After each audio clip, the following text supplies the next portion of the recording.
Hello friends, कैसे हैं? I am fine.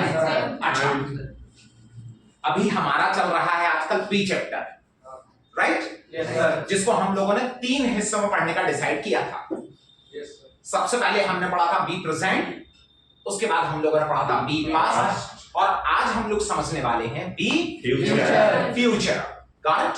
अच्छा, बी का मतलब तो वो रहेगा होना बनना रहना, बस वही होना बनना रहना। आज हमें पढ़ना है फ्यूचर। हम लोगों ने बी प्रेजेंट में पढ़ा है कि मैं बिजी हूं, बी पास्ट में पढ़ा था कि मैं बिजी था, और आज हम लोग पढ़ने वाले हैं कि मैं बिजी रहूंगा, मैं डॉक्टर बनूंगा, मैं वकील बनूंगा, मैं इंजीनियर बनूंगा। भविष्य में किसी का होना बनना रहना।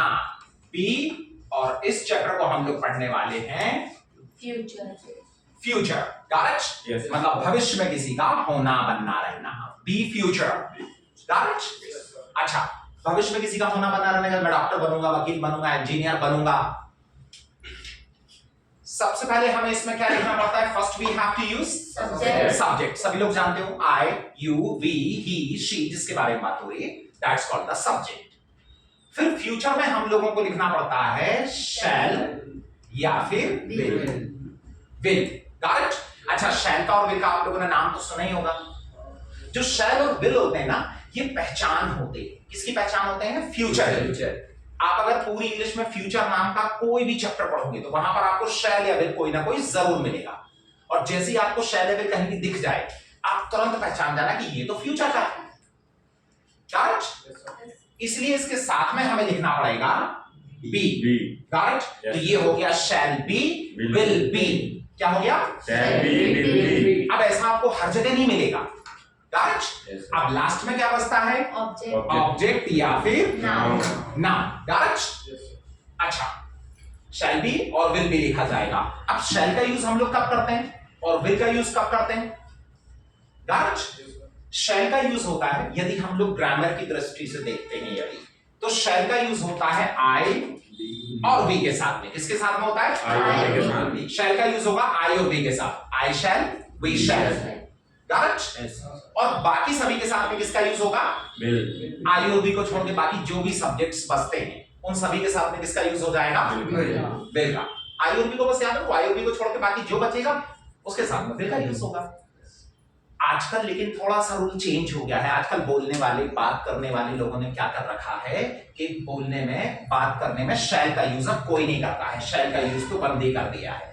बोलने में और बात करने में सभी के साथ मतलब चाहे आई हो, चाहे वी हो, कुछ भी हो, हर सब्जेक्ट के साथ में किसका यूज होता है? विल का। Got it?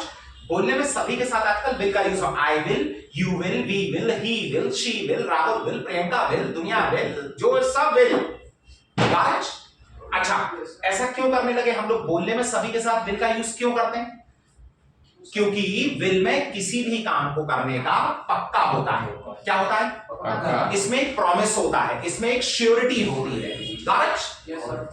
किसी भी काम को करने का इसमें पक्का रहेगा कि नहीं मैं डॉक्टर बनूंगा, इसमें मां की कसम रहती है। नहीं मैं इंजीनियर बनूंगा। Got it?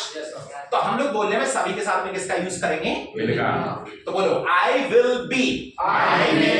ऐसा सेंटेंस बनेगा। You will be, he will be, जो भी सब्जेक्ट होगा सबके साथ में विल बी। Got it? मैं डॉक्टर बनूंगा, I will be a doctor. मैं बिजी रहूंगा, आई विल बी बिजी। तुम बिजी रहोगे, you will be busy. Got it? Yes sir. अच्छा, सेकंड फार्मूला बनता है नेगेटिव, मतलब नहीं होना बनना रहना बताते हैं। अब नहीं होना बनना रहना कैसे बताओगे? मैं डॉक्टर नहीं बनूंगा, मैं बिजी नहीं रहूंगा।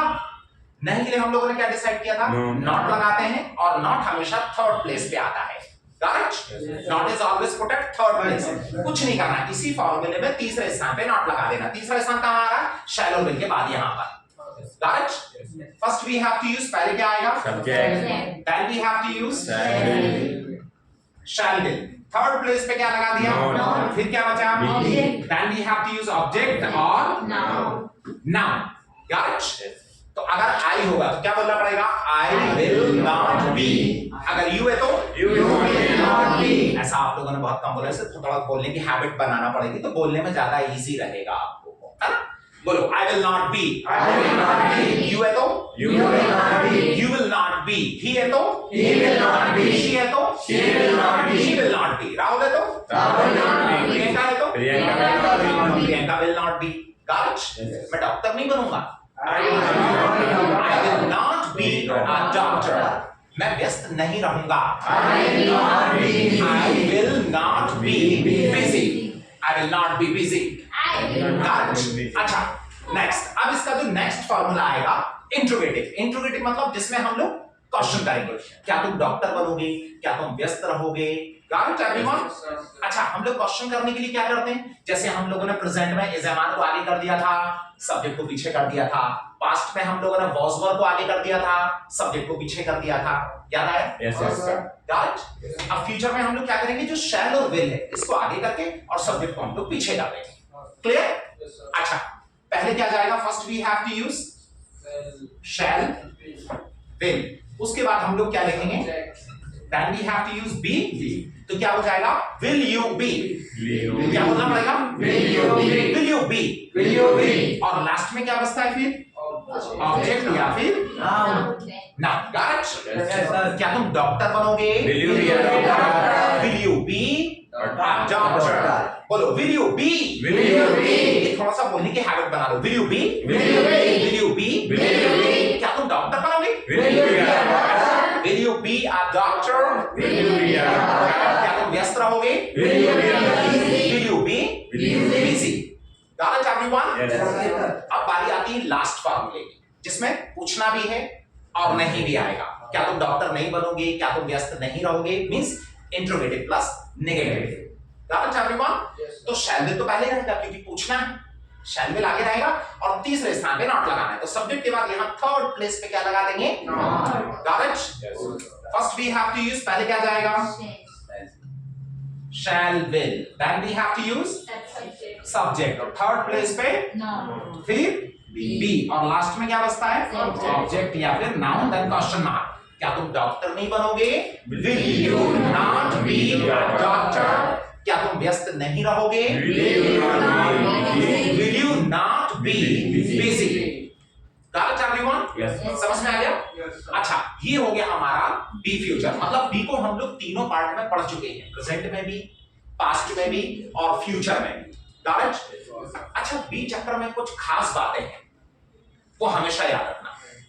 बी का मतलब क्या होता है, होना, बनना, रहना। अच्छा, बी की तीनों फॉर्म क्या होती हैं, be was been. Be chapter में किस चीज का यूज नहीं होता है, वर्ब का यूज नहीं होता है। अच्छा, इन सारी बातों से भी ज्यादा जरूरी बात जो मैंने आपको बताई थी, बी को हमेशा प्रेजेंट में लिखना होगा तो क्या लिखोगे, इज एम आर। बी को जब भी पास्ट में लिखना होगा तो वाज वर, और बी को यदि फ्यूचर में लिखना हुआ तो केवल शैल और विल नहीं, शैल और विल तो आपको हर जगह मिलेगा, शैल बी विल बी, क्या लिखना पड़ेगा, Shall be, will be.